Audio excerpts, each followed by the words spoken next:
fascinating when we segue from muscle and we look at the sarcopenia research and researchers like Theo Spoglu at Leeds Beckett when we do look at that 1.2 grams per kilo or 1.4 grams per kilo as a way to protect muscle as we age. And of course, we see, as you're alluding to, benefits for the brain. And we know as we increase protein, we increase micronutrients. So it's sort of a win-win on multiple fronts. Now, now in the book, obviously, you do a great job of going through, fats and different dietary patterns and strategies for doing that. If we fast forward and look at some key nutrients or supplements that people might be thinking about, or, for yourself, when we think about mental health, whether it's common deficiencies or insufficiencies that you see in your practice, or whether it's certain nutrients that are coming down the pipeline that you find interesting, could you share some of those with us? Yeah, so, I am definitely in a camp of, only supplement when needed, rather than kind of shotgun supplementation, meaning everybody should take a multivitamin. I'm definitely not in that camp.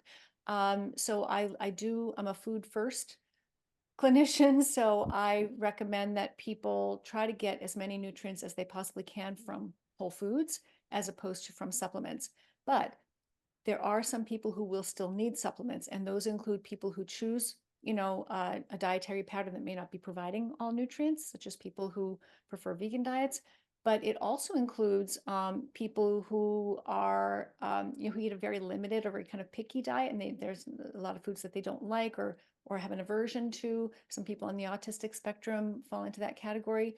And then it also applies to people, especially as we're getting older. Some of us can have difficulty absorbing nutrients to their full extent as our gut ages and our systems age. And so what you can see over time, especially in older people, is more difficulty absorbing amino acids from the diet, more difficulty absorbing B12 from the diet, and things like that. And so there are medicines that interfere with, absorption of certain nutrients. So even in a well-formulated diet, you can sometimes see nutrient deficiencies. And this is partly because, but in the general population, you will see nutrient deficiencies not just in people who choose a vegan diet, but also in people who are eating omnivorous Yeah. diets with plenty of animal foods in them, because um, that we are told to base our diets on foods, plant foods, things like grains and beans and nuts and seeds that actively interfere with our ability to absorb nutrients. And so the base of our diet, what we're told to eat, is not just very poor in nutrients, because those foods are very poor in nutrients, the grains and the beans, for example, but they're also rich in anti-nutrients. So this may help to explain why iron deficiency is rampant.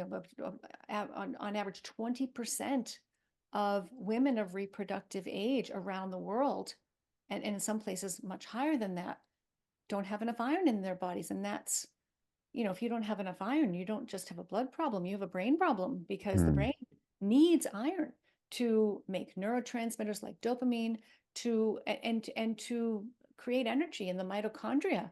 And so, this is nutrient deficiencies. It's ridiculous that we take it for granted, or that we accept that it's normal for women to be iron deficient. That, of course, we weren't designed to be iron deficient. Hmm. Absolutely.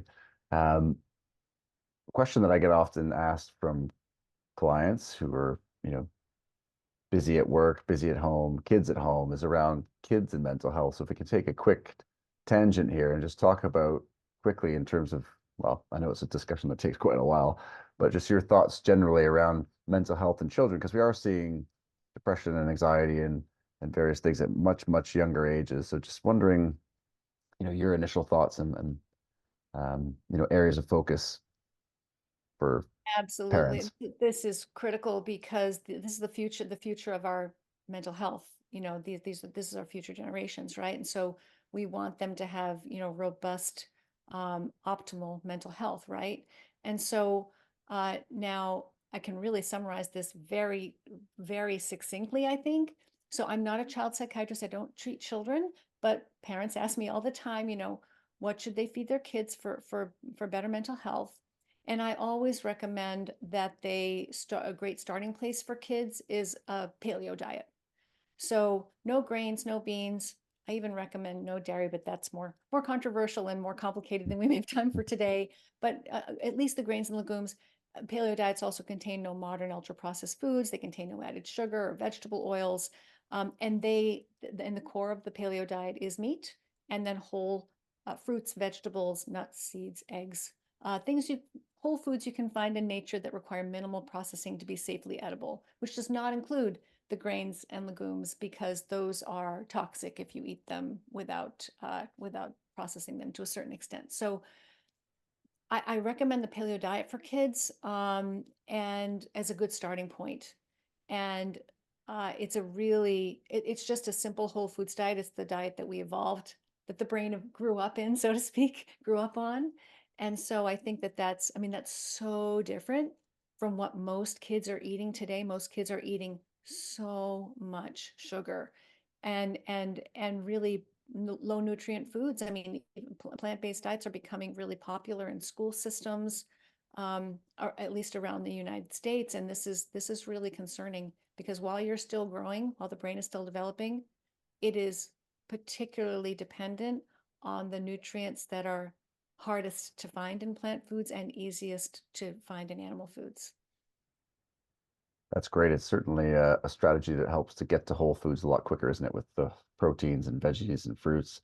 There was a statistic maybe 5, 6 years ago now, the percentage of household spending on ultra processed food, and this was a European graphic. So they had the red dot over the UK with over 50%.